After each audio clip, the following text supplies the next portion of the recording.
من يهدي الله فهو المهتدي وليا مرشدا نشهد أن لا إله إلا الله وحده الحي القيوم لا تأخذه سنة ولا نوم ونشهد أن سيدنا وحبيبنا ومولانا محمدا عبد الله ورسوله صلى الله عليه وعلى آله وصحبه وسلم الذي أكمل الله به قصر النبوة أي ختم الله به النبوة وحكما لا نبي بعده وأعلن في القرآن بالبرهان أن محمدا صلى الله عليه وسلم خاتم النبيين والمرسلين وقال الله تعالى في كلامه المجيد والفرقان الحميد أعوذ بالله من الشيطان الرجيم بسم الله الرحمن الرحيم وأقيموا الصلاة وآتوا الزكاة واركعوا مع الراكعين صدق الله العظيم وصدق رسوله النبي الكريم ونحن على ذلك من الشاكرين والشاكرين والحمد لله رب العالمين সম্মানিত উপস্থিতি, আল্লাহ তাআলার রহমত ও মেহেরবানিতে আপনারা সকলেই কেমন আছেন? যে আল্লাহ তাআলা আমাদেরকে সুস্থতার নিয়ামত দান করে, হায়াত নামক পুঁজি দান করে আল্লাহর ঘর মসজিদে এসে দিনের কিছু কথা শোনার সুযোগ করে দিয়েছেন, সকলে মন খুলে শুকর আদায় করছি। সকলে জোরে সোরে করি আলহামদুলিল্লাহ। অগণিত অসংখ্য দরুদ ও সালাম পাঠ করছি জনাবে মুহাম্মদ রাসূলুল্লাহ, সকলেই পড়ি সাল্লাল্লাহু আলাইহি ওয়াসাল্লাম। সম্মানিত উপস্থিতি, আজকে আমি কোরআনুল কারীমের সূরাতুল বাকারার 34 নম্বর আয়াত, 43 নম্বর আয়াত আমি তেলাওয়াত করেছি। এই আয়াতের ভিতরে, এই আয়াতকে সামনে রেখে সংক্ষিপ্ত কিছু কথা আপনাদের সামনে তুলে ধরবো ইনশাআল্লাহ। আল্লাহ রাব্বুল আলামিন বলছেন, ওয়া আকিমুস সালাতা ওয়া আতুজ যাকাত, তোমরা নামাজ কায়েম করো, যাকাত প্রদান করো, ওয়ারকাউ মা'আর রাকিঈন, এবং রুকুকারীদের সঙ্গে রুকু করো, অর্থাৎ যারা নামাজ পড়ে তাদের সাথে নামাজ পড়ো। এটা হচ্ছে আয়াতের অর্থ। নামাজ এমন একটা ইবাদত, আল্লাহ তাআলা সর্বপ্রথম যে ইবাদতগুলো দিয়েছে তার ভেতর থেকে সর্বপ্রথম নামাজ, এই ইবাদতটা সর্বপ্রথম উম্মতে মুহাম্মাদীদেরকে দান করেছেন। আল্লাহ তাআলা আমাদেরকে সৃষ্টি করেছেন, হাত দিয়েছেন, পা দিয়েছেন, এবং শরীরের বিভিন্ন জায়গায় বিয়ারিং সেট করে দিয়েছেন। এইরকম ঘুরাইতে চাইলেই ঘুরাইতে পারতেছি, কোন দিয়েছেন। যদি এগুলো সোজা হইতো তাহলে ভাত আর নিচে খাইতে পারতাম না। দুইজন সামনাসামনি বসে কাটা চামচের মতো একজন আরেকজনের মুখে উঠাইয়া দেওয়া লাগতো। আল্লাহ তাআলা নিয়ামত দান করেছেন, এবং আমরা বসতেছি দুনিয়াতে, আমরা যে মেশিন চালাই, বিভিন্ন মেশিন আছে, এগুলোরও এই মোবাইল, তারপরে আরো কি কি আছে, তেল, মোবাইল, এগুলো চেঞ্জ করতে হয়। না করলে ওগুলো জাম লেগে যায় কিছুদিন পরে, ওগুলো আবার পরিষ্কার করে আবার নতুন ভাবে উঠাইতে হয়। কিন্তু আল্লাহ তাআলা এই হাড়গুলোর ভিতরে, জোড়ার ভিতরে কি তেল মোবাইল দিয়ে দিলেন, যতবার মন চায় এগুলো নাড়াইতেছি, ভাঁজ করতেছি, মৃত্যুর আগ পর্যন্ত কখনো এগুলোতে তেল মোবিল ঢুকাইতে হয় না, বলেন সুবহানাল্লাহ। এই যে শরীরের অঙ্গ প্রত্যঙ্গ, এগুলার শুকর আদায় এই নামাজের মাধ্যমে হয়। নামাজের ভিতরে দেখবেন প্রত্যেকটা অঙ্গ প্রত্যঙ্গের মধ্যে ভাঁজ করে। এই বসতেছি, হাঁটুর মধ্যে ভাঁজ করতেছে, সেজদায় যাচ্ছি, পায়ের মধ্যে ভাঁজ করতেছে, হাতের মধ্যে ভাঁজ করতেছে। এই জোড়াগুলো যেখানে যেখানে আছে, এগুলার সব কিছু আল্লাহ তাআলা যে দিয়েছেন নিয়ামত হিসাবে, এগুলোর মাধ্যমে আমরা দুনিয়াতে সুস্থভাবে ভালোভাবে চলতে পারতেছি। নামাজের মাধ্যমে এইভাবে সমস্ত অঙ্গ প্রত্যঙ্গের শুকর আদায়, কৃতজ্ঞতা আদায় হয়। এই জন্য নামাজের গুরুত্ব, আল্লাহ তাআলার কাছে এটা অত্যন্ত একটা পছন্দনীয় ইবাদত, পছন্দনীয় আমল। রাসূল কারীম সাল্লাল্লাহু আলাইহি সাল্লাম বলছেন, আস-সালাতু ইমাদুদ্দিন, নামাজ হচ্ছে দ্বীনের স্তম্ভ। মান আকামাহা ফাকাদ আকামাদ-দ্বীন, যে নামাজ, যার নামাজ ঠিক তার দ্বীনদারিতা ঠিক। মান হাদামাহা ফাকাদ হাদামাদ-দ্বীন, আর যে নামাজ বিনষ্ট করে, যার নামাজ ঠিক নাই, উপরে লেবাস, দাড়ি, টুপি, জুব্বা, কুর্তা, ওই লেবাস দিয়ে দ্বীনদারিতা হয় না। যার নামাজ ঠিক নাই তার দ্বীন ঠিক নাই, যার নামাজ ঠিক আছে তার দ্বীনদারিতা ঠিক আছে।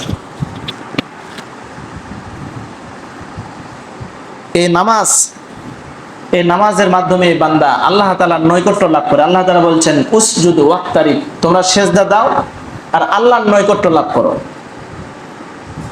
নামাজ এমন একটা ইবাদত, এটা শুধু আমাদেরকে না, আল্লাহ তাআলা এই সেজদা করা, আল্লাহর সামনে মাথা নুয়ে দেওয়া, পৃথিবীতে যত মাখলুকাত সৃষ্টি করেছেন সবাই আল্লাহ তাআলার সামনে কোনো না কোনো ভাবে তাদের মাথা নুয়ে দিয়েছে। কেউ বাধ্য হয়ে, কেউ ইচ্ছায়, কেউ অনিচ্ছায়। গরুকে দেখবেন, গরুকে আল্লাহ তাআলা রুকুর হালতে সৃষ্টি করেছেন। নামাজে যেরকম রুকুতে যাই, গরুকে এইভাবে সৃষ্টি করে রেখেছেন। আবার সাপ, এগুলো সেজদার হালতে সৃষ্টি করে রেখেছেন। পাহাড় হাঁটু গেড়ে বসে আছে আত্তাহিয়াতুস সূরাতে। তো দুনিয়াতে যে প্রাণীগুলো আছে সকলেই তাদের যেভাবে নামাজ, তাদের যেভাবে আল্লাহর অনুগত, আল্লাহ তাআলা এটা তাদেরকে বাধ্য করে দিয়েছেন। সকলেই আল্লাহ তাআলার অনুগত করছে। গাছগুলি নিজের ছায়া লম্বা করে দিয়ে আল্লাহ তাআলার অনুগত করছে, সেজদায় পড়ে যায়। পৃথিবীতে যত মাখলুকাত রয়েছে আল্লাহ তাআলা সকলকে কোনো না কোনো ভাবে সেজদার মধ্যে, নামাজের যেই জিনিসগুলো আছে, কাউকে রুকুর হালতে, কাউকে সেজদার হালতে, কাউকে আত্তাহিয়াতু তাশাহুদের সূরাতে কোনো না কোনো ভাবে রেখেছেন। এর বাইরে কেউ নাই। আর আল্লাহ তাআলা আমাদেরকে স্বাধীন ইচ্ছা শক্তি দিলেন। আল্লাহ তাআলা দুনিয়াতে যে প্রাণীগুলো আছে দেখবেন, সকলেই, যত প্রাণী আছে মানুষ বাদে, সমস্ত প্রাণী খাবারের সামনে মাথা নত করে দেয়, সকলেই মুখ দেখায়, সকলেই খাবারের সামনে মাথা নত, মুখ দিয়ে মাথা হালাইয়া খায়। মানুষ একমাত্র জাতি আল্লাহ তাআলা তাদেরকে সম্মানিত আশরাফুল মাখলুকাত করে সৃষ্টি করেছেন, তাদেরকে খাওয়ার জন্য মাথা নিচু করতে হয় না। এর মাধ্যমে আল্লাহ তাআলা মেসেজ দিয়েছেন, বান্দারে তোর মাথা নিচু হবে তো একমাত্র আল্লাহ তাআলার সামনে মাথা নিচু হবে। দুনিয়ার কোনো জাগতিক কোনো ক্ষমতাবান বা সম্ভ্রান্ত ব্যক্তি কারোর সামনে তোমার মাথা নত হবে না। মাথা নত হবে তো একমাত্র আমি আল্লাহ তাআলার সামনেই নত করতে হবে। আল্লাহ তাআলা বলছেন, আকরাবু মা তাকুনুল আবদু মিন রাব্বিহি ওয়া হুয়া সাজিদুন, বান্দা সিজদারত অবস্থায় আল্লাহ তাআলা সব থেকে নৈকট্য লাভ করে। আল্লাহর বান্দার মধ্যে তখন কোনো হিজাব থাকে না, কোনো পার্থক্য থাকে না। দোয়া করলে দোয়া কবুল হয় এই সিজদার সময়। এই জন্য নামাজের প্রতি আমাদের যত্নবান হতে হবে। আমরা যদি 5 ওয়াক্ত নামাজ পড়ি, এটা তো আমাদের দায়িত্ব। আল্লাহ তাআলা আমাদেরকে জাহান্নাম থেকে বাঁচাবেন। কিন্তু এর বাহিরেও যে নফল নামাজগুলো আছে, তাহাজ্জুদের নামাজ, আওয়াবিনের নামাজ, ইশরাকের নামাজ, চাঁদের নামাজ, এগুলো যদি আমরা অতিরিক্ত পড়ি তাহলে আল্লাহ যে যত করবে আল্লাহ তাআলার নৈকট্য লাভ করতে পারবে। 5 ওয়াক্ত নামাজটা তো আমাদের ডিউটি, বাধ্যতামূলক, করতেই হবে, না করে উপায় নাই। এই জন্য শুধু 5 ওয়াক্ত নয়, 5 ওয়াক্তের পাবন্দি করতে হবে, সাথে সাথে যে নফল নামাজগুলো আছে এগুলোরও পাবন্দি করতে হবে। মূলত নামাজটাই দিন। যার নামাজ ঠিক হয়ে যায় তার অন্যান্য গুনাহের কাজ, অন্যান্য খারাপ কাজ, এগুলো থেকে আল্লাহ তাআলা বিরত রাখেন। যার নামাজ ঠিক হয় না অন্যান্য গুনাহের কাজের মধ্যে জড়িয়ে পড়ে। এবং কিয়ামতের দিন সর্বপ্রথমে নামাজের হিসাবটাই হবে। নবী করিম সাল্লাল্লাহু আলাইহি ওয়াসাল্লাম বলছেন, আউয়ালু মা ইউহাসাবু বিহিল আবদু ইয়াউমাল কিয়ামা। কিয়ামতের দিন সর্বপ্রথম বান্দার কাছ থেকে নামাজের হিসাবটা নেওয়া হবে। কিন্তু আজ আমরা ব্যবসার খাতিরে, দুনিয়ার কাজ কামের খাতিরে নামাজকে আজান হচ্ছে আমরা পরোয়া করতেছি না, নামাজের কোনো গুরুত্ব দিচ্ছি না। কিন্তু আখিরাতে কঠিন মুসিবতের সময় এই দুনিয়াদারি, বিবি, বাল বাচ্চা এগুলো কোনো কাজে আসবে না। আজকে মরলে কালকে 2 দিন। আপনি যদি আজকেই মারা যান, যার জন্য এত কিছু করলেন, যে সন্তানদের জন্য, যে স্ত্রীর জন্য, পরিবারের জন্য, তারাই আপনাকে ঘর থেকে বের করে দিয়ে আসবে। অনেকে তো এমনও শোনা যায় কাছেই যায় না, কয় ভয় করতেছে আমার। অনেক স্ত্রী দেখতে যায় না, ভয় করে। যে মানুষটা জীবিত ছিল, খেয়ে না খেয়ে পরিবারের জন্য পরিশ্রম করেছে, মারা যাওয়ার পরে এখন তাকে দেখে আতঙ্কিত, সবাই ভয় পাচ্ছে। তো আমাদেরকে দিনকে আগে প্রাধান্য দিতে হবে। দিনকে যদি আমরা প্রাধান্য দেই, দেওয়ার পরে দুনিয়া করব না এমনটা নয়, কিন্তু আগে দিনদারিতা, আগে দিনকে প্রাধান্য দিতে হবে, দেওয়ার পরে বাকি কাজগুলো আমরা করব। যদি আমরা নিয়মিত নামাজ পড়তে পারি, আল্লাহ রাব্বুল আলামিন ফাহিশা কাজ, গুনাহের, পাপাচারের কাজ, অন্যায় কাজ, এগুলো থেকেও আমাদেরকে বিরত হওয়ার তৌফিক দান করবেন। আল্লাহ তাআলা বলছেন, ইন্নাস সালাতা তানহা আনিল ফাহশাই ওয়াল মুনকার ওয়ালা যিকরুল্লাহি আকবার ওয়াল্লাহু ইয়ালামু মা তাসনাউন। আল্লাহ পাক রব্বুল আলামিন বলেন, নিশ্চয় নামাজ বিরত রাখে অশ্লীল ও মন্দ কাজ থেকে।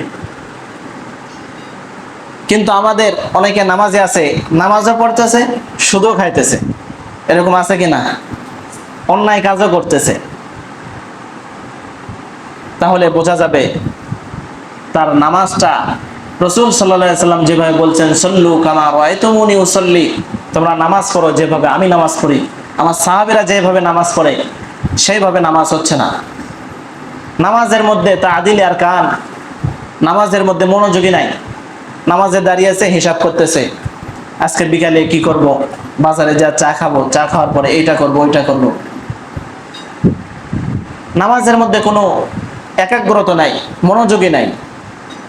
নামাজকে আমরা এখন বোঝা মনে করতেছি। মানে মাথার উপর যেরকম একটা বোঝা থাকে, বোঝাটা মাথা থেকে সরাইতে পারলি, ভাস করে ফেলে দিতে পারলি, যেন বেঁচে গেলাম। মসজিদে আসলাম, টুকটাক করে 2টা সেজদা দিয়ে দৌড়ে বের হয়ে পড়লাম। নামাজের যে গুরুত্ব, নামাজের যে ভালোবাসা, মহাব্বত, এগুলো আমাদের অন্তরে নাই। এই জন্য আজ দুনিয়াতে দিন দিন পাপাচার, অন্যায়, অবিচার বেড়েই চলতেছে। এদিকে সরকারিভাবে যতই হাট করা হচ্ছে, কোনো কিছুই কাজ হচ্ছে না। কারণ মানুষের মধ্যে যদি তাকওয়া না থাকে, আল্লাহর ভয় যদি না থাকে, কোনো শাসন দিয়ে কোনো কিচ্ছু হবে না, কোনো চাপ সৃষ্টি করে প্রয়োগ করে কিচ্ছু হবে না। এই যে রমজান মাস আমরা না খেয়ে থাকি, এটা কি বাহিরের কোনো চাপে নয়, তাকওয়া, আল্লাহ তাআলার ভয়ে। আমরা তো গোপনে গিয়ে, টিবল পাড়ে গিয়ে গোপনে ঘরের ভিতরে পানি খেয়ে নিয়ে একটু মুখ টুক মুছে ফেললাম, কেউ তো দেখবে না, কিন্তু খাই না কেন? আল্লাহ দেখতেছে। এটাই হচ্ছে তাকওয়া। যদি এইভাবে আমরা চলতে পারি তাহলে আল্লাহ রাব্বুল আলামিন আমাদেরকে পাপাচার থেকে, অন্যায় থেকে বিরত রাখবেন এবং এই দুনিয়া শান্তিময় হয়ে যাবে, এত বিশৃঙ্খলা থাকবে না, এত অন্যায় থাকবে না, এত পাপাচার থাকবে না। তো যাই হোক, যেটা বলছিলাম, যারা নামাজ পড়বে আল্লাহ রাব্বুল আলামিন তাদেরকে পুরস্কৃত করবেন। রাসূল কারীম সাল্লাল্লাহু আলাইহি সাল্লাম সেই পুরস্কারের কথা বলছেন। নবীজি বলেন, মান হাফাযা আলা সালাতি, যে ব্যক্তি নামাজের হেফাজত করবে, নামাজের গুরুত্ব দিবে, আকরামাল্লাহু তাআলা বিখামসি খিসালিন, আল্লাহ রাব্বুল আলামিন তাকে 5 ভাবে পুরস্কার দান করবেন। বলেন সুবহানাল্লাহ। 5 ভাবে তাকে পুরস্কৃত করবেন। 1 নাম্বার হচ্ছে ইয়ারফাউ আনহু যিকাল আইশি, আল্লাহ রাব্বুল আলামিন তার দুনিয়াদারির মধ্যে, জীবন চলার মধ্যে সংকীর্ণতা দূর করে দিবেন। বলেন সুবহানাল্লাহ। এটাই তো বড় সমস্যা। নামাজ পড়তেছি না, আজান হচ্ছে, কাজ করতেছি, কেন? নামাজে যদি যাই কাজের ব্যাঘাত ঘটে যাবে। দোকানে আছি, নামাজে যদি যাই একটা কাস্টমার চলে যাবে। কিন্তু আমরা এটা ভাবতেছি না, সবকিছু রিজিকের মালিক আল্লাহর হাতে। আল্লাহ চাইলে বরকত দিয়ে মালামাল করে দিতে পারেন। কিন্তু রাসূল কারীম সাল্লাল্লাহু আলাইহি সাল্লাম বলছেন, এটা তোমাদের ভুল ধারণা। নামাজ বাদ দিয়ে যে কাজ করতেছো, এটার মাধ্যমে আয় রোজগারের মধ্যে বরকত হয় না, বরং আরো সংকীর্ণতা আল্লাহ বাড়িয়ে দেন, হতাশা বাড়িয়ে দেন। আর ঠিকঠাক মতো নামাজ পড়লে আল্লাহ রাব্বুল আলামিন তার জীবন চলার পথে সংকীর্ণতা দূর করে দিবেন। এরপরে নবীজি বলছেন, ওয়া আযাবাল কবরি, এবং কবরে তাকে আযাব দিবে না। ওয়া ইউতিকুল্লাহু কিতাবাহু বিয়ামিনিহি, 3 নম্বরে তাকে ডান হাতে আমলনামা দিবে। ওয়া ইয়ামুররু আলা সিরাতি, এবং ফুল সিরাত, চুলের মতো ধার, এটাকে আল্লাহ তাআলা নামাজ পড়ার কারণে বিদ্যুৎ গতিতে পার করে দিবেন। ওয়া ইয়াদখুলুল জান্নাতা বিগাইরি হিসাব, আরেকটা হচ্ছে বিনা হিসাবে আল্লাহ তাআলা জান্নাত দান করবেন। এই 5টা পুরস্কার আল্লাহ তাআলা দান করবেন। তাহলে 1 নম্বরে রুজি রোজগার, কামাই রোজগারের সংকীর্ণতা দূর করে বরকত বাড়িয়ে দিবেন। এরপরে তার উপর থেকে আল্লাহ তাআলা আযাব উঠিয়ে নেবেন, আমলনামা ডান হাতে দিবেন, ফুলসিরাত বিদ্যুৎ গতিতে পার হতে পারবে। যার নিচে আছে জাহান্নাম, এটা কোনো সাধারণ কথা নয়। নামাজের মাধ্যমে যে নামাজ পড়বে সেই মাত্র পার হইতে পারবে, বিনা হিসাবে জান্নাতে প্রবেশ করতে পারবে। আল্লাহ তাআলা যদি ধরে বসেন, কারো হিসাব নেন, সে পার হইতে পারবে না। 1 গ্লাস পানির যদি আল্লাহ তাআলা হিসাব নেন, আমরা কত নাফরমানি করি, আল্লাহর কত অবাধ্যতা করি, 1 গ্লাস পানির যদি হিসাব নেন, এটাই আমরা দিতে পারবো না। এজন্য বলা হয়েছে, যার হিসাব নেওয়া হলো সে যেন হেরে গেল। হিসাব দিয়ে আমরা কেউ পার হতে পারবো না। যাই হোক, নামাজ পড়লে রাসূল কারীম সাল্লাল্লাহু আলাইহি সাল্লাম বলছেন, আয় রোজগারের মধ্যে বরকত হবে। আর এটাই আমাদের দুনিয়াতে চলার পথে এটাই বাধা। আয় রোজগার, কিভাবে টাকা ইনকাম করব। আসলে এগুলো আল্লাহ তাআলা চাইলে আয় রোজগার ছাড়াই খাওয়াইতে পারেন। সমুদ্রে মাছ আছে, তিমি মাছ, ওটা যদি কোনো মানুষ দায়িত্ব নিত, খাওয়াইয়া সামলাইতে পারতো না। কিন্তু এটা আল্লাহ তাআলার দায়িত্বে, আল্লাহ তাআলা দায়িত্ব নিয়েছেন। তার এত বড় বিশাল বড় পেট, আমাদের মানুষের কি তিমির থেকেও বড় পেট? এই 3.5 লাখ মানুষ দিনে আর কয় টাকারই খায়?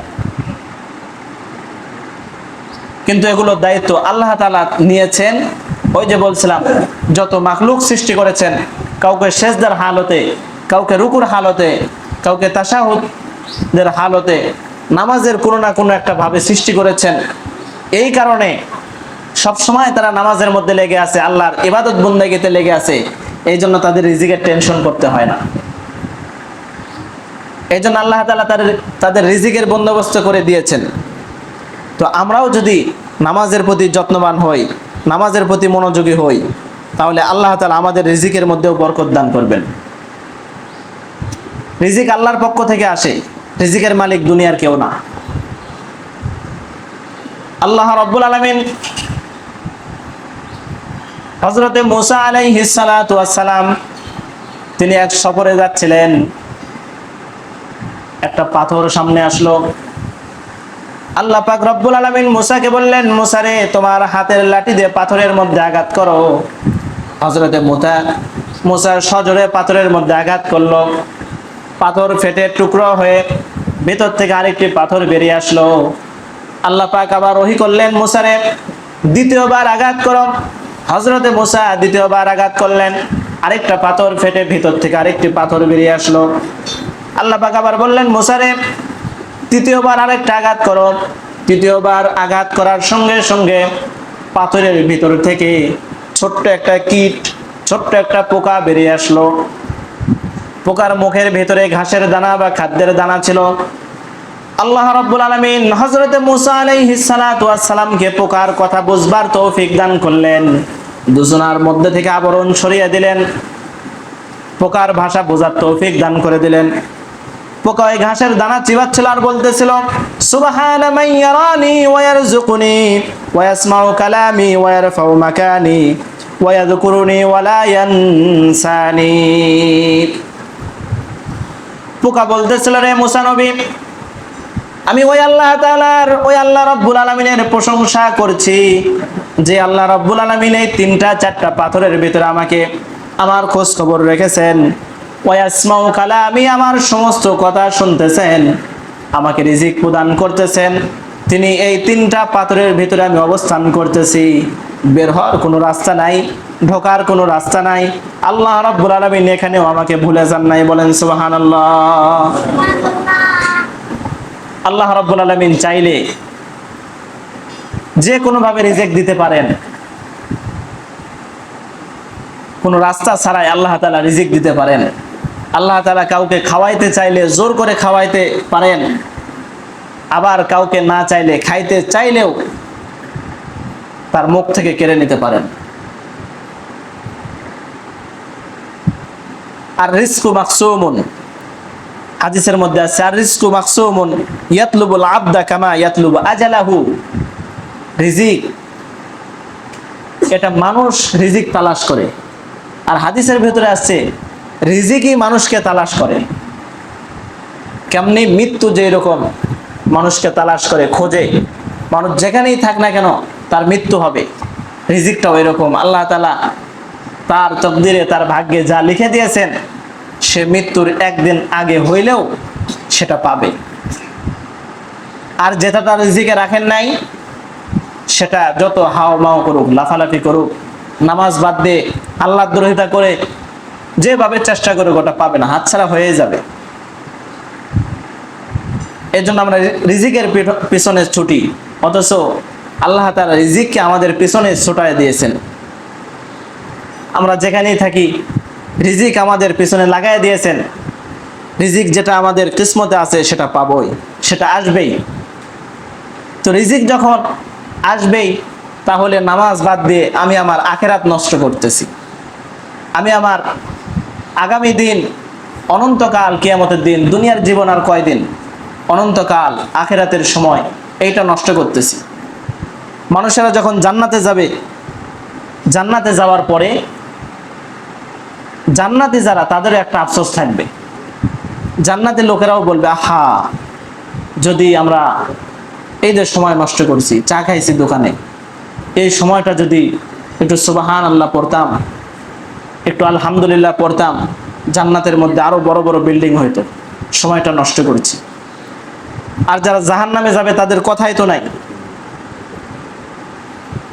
জাহান্নামে যখন বেশি মানুষ যাবে, আল্লাহ তাআলা বলছেন, তাদেরকে প্রশ্ন করা হবে, মা সালাকাকুম ফি সাকার, কেন জাহান্নামে আসলা?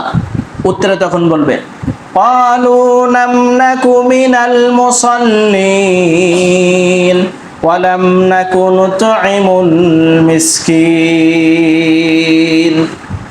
জাহান্নামীরা বলবে, দুনিয়াতে আমরা নামাজি ছিলাম না। ক্বালু লাম নাকু মিনাল মুসাল্লিন, আমরা নামাজি ছিলাম না, এর কারণে জাহান্নামে আসতে হইল।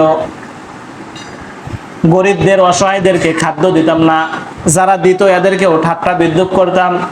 ওয়া কুন্না নাখুদু মাআল খাইদিন, এবং ইসলামের যারা বিরোধীকারী এদের সাথে আমরাও বিরোধিতা করতাম, শেষ পর্যন্ত আমাদের মৃত্যু হয়ে গেল। জাহান্নামে যাওয়ার বড় কারণ হচ্ছে এ নামাজ তরক করা। তাহলে আমরা যদি নামাজের পাবন হই, আল্লাহ তাআলা আমাদেরকে 5 ভাবে উপকৃত করবেন। প্রথমটাই হচ্ছে আল্লাহ তাআলা আমাদের রিজিকের মধ্যে বরকত দান করবেন, আর এটাই এই দুনিয়াতে মানুষের বড় চাহিদা। তাহলে যারা নামাজি, দুনিয়াতেও তাদের ফায়দা, আখিরাতেও তাদের ফায়দা। তো আমরা আল্লাহ তাআলার কাছে সকলেই দোয়া করি, আল্লাহ রাব্বুল আলামিন যেন আমাদের সকলকে দুনিয়ার ব্যস্ততাকে ফেলে রেখে আল্লাহর অনুগত্য করার 5 ওয়াক্ত নামাজ জামাতের সহিত পড়ার তৌফিক দান করেন। সকলেই বলেন আল্লাহুম্মা আমিন। ওয়া আখিরু দাওয়ানা আলহামদুলিল্লাহি রাব্বিল আলামিন। যারা সুন্নাত পড়েন নাই 4 রাকাত ক্বাবলাল জুমা পড়েন।